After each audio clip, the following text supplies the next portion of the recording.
Peggy 18. Hi, my name is Ashraf Ismail, Game Director of Assassin's Creed 4 Black Flag, and I'm excited to show you more of our open world locations and activities. This is by far the biggest and most diverse game world we've ever built.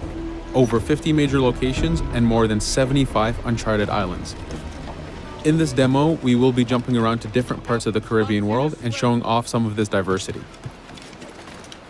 Here we are on Andreas Island, a coconut island with a pirate village. Up ahead, we have a tavern.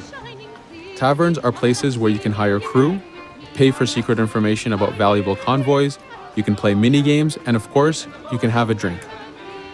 To gain access to all of this, you need to prove yourself with your fists.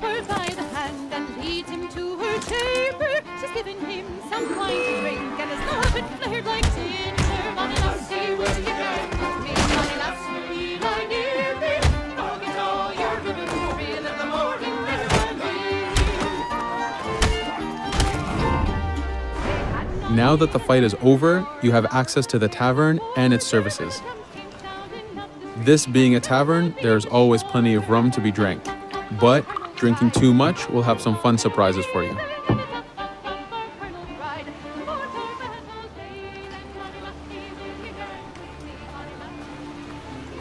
Now let's head to that viewpoint and sync up.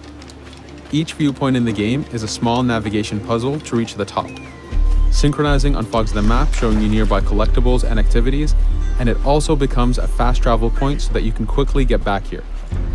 The world is massive. We need it to make it comfortable and easy for you to get to where you want.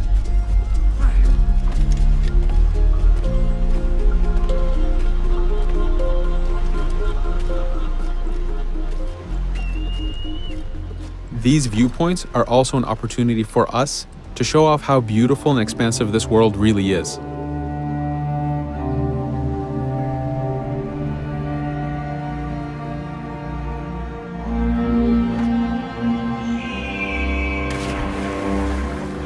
Now we're heading to another important location, underwater shipwrecks. We are now able to access these locations because we recently purchased a diving bell. These are real 18th century devices that pirates and sailors used to access the underwater. Underwater is how the golden age of piracy started. Through an incredible hurricane, tons and tons of Spanish gold was lost at the bottom of the seabed. This attracted poor, jobless sailors and pirates to dive down and grab this treasure. It was important for us to include the underwater as a new environment because it was so important to the history of piracy. The underwater is full of unknown dangers and predators.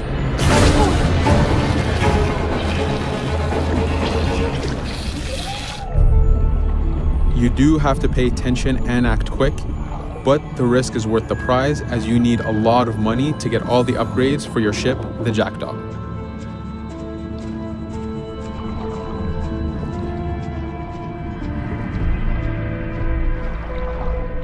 Stealth is very important, even in the underwater.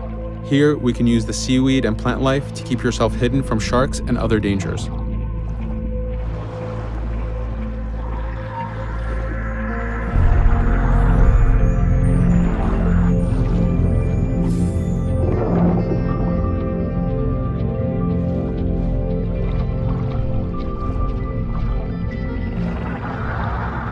This is an air barrel. It's a one-time air refill, so use them wisely. Of course, you can always go back to the diving bell to refill. We are going to move to a different location now. This is a smuggler cave. This one happened to be accessed from the underwater, but not all of them are. Here, we ran in without looking around, and this got us in a little bit of trouble. But it was only 2 guys and we took one by surprise, so not too bad. Caves are heavy stealth locations. Stealth is key in this game. We've put a lot of effort in to make it a valuable and exciting gameplay for players. Since we came from the underwater, Edward does not have his weapons or guns. You will have to use your stealth tools to get through this. Here, we will utilize the whistle to take out the brute.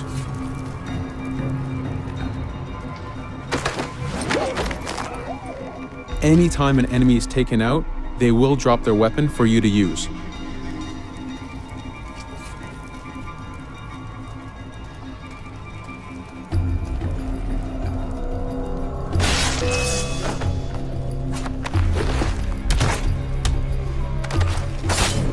Again, we are taking these guys by surprise and using their own weapons against them.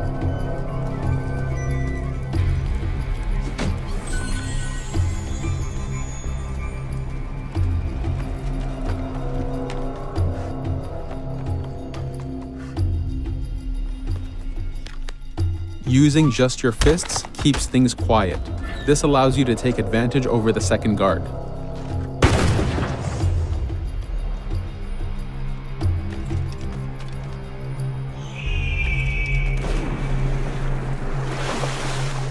Up to this point, we've been doing a lot of pirating. This has attracted the attention of pirate hunters. This is fed back to you with the clashing swords above the health bar. This is a first level hunter after us. You can push the wanted system to reach level 4, where you have a fleet of intense aggressive hunters after you. The horn you heard indicates that this is a charger type ship. This ship is all about getting close and ramming. Each ship type has a unique sound associated to it, the scariest being the war drums of a man of war.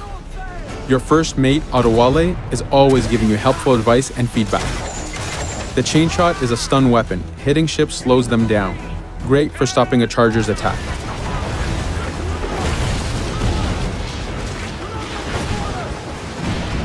As the masts come down, we can start a boarding. We need to take out 10 crew members to win the boarding. Of course, we can do it any way we want. In this case, since this is a smaller ship, the swivel gun is very efficient.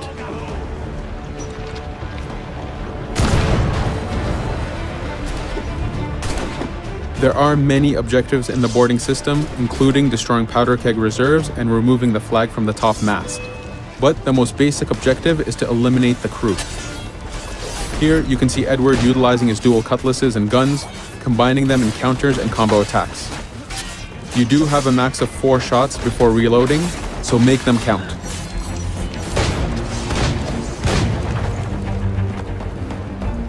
Plundering a hunter allows you to send a very powerful ship to your fleet. They are also a good way to gain ammo for the jackdaw. In this case, we will use this opportunity to lower our wanted level.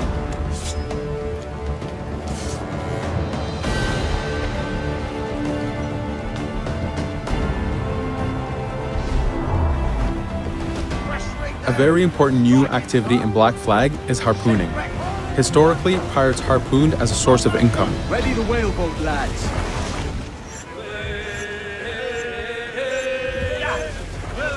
Harpooning is a part of upgrading Edward and his gear. There are many different types of creatures to harpoon, and they are all needed to get every single upgrade.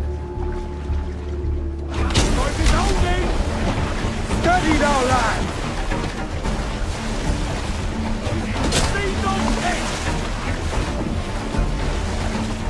Success! Turn into sea ray!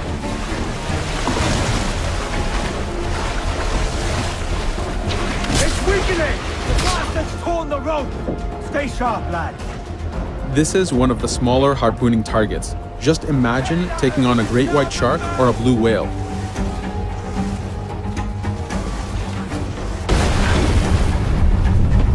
This one's dangerous!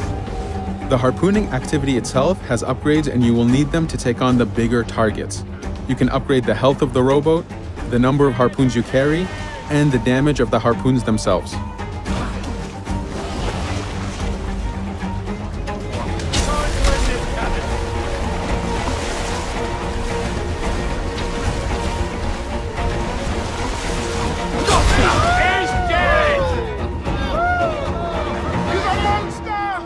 This was just a tease of the activities and locations. There is tons more for you to experience. Thank you for watching.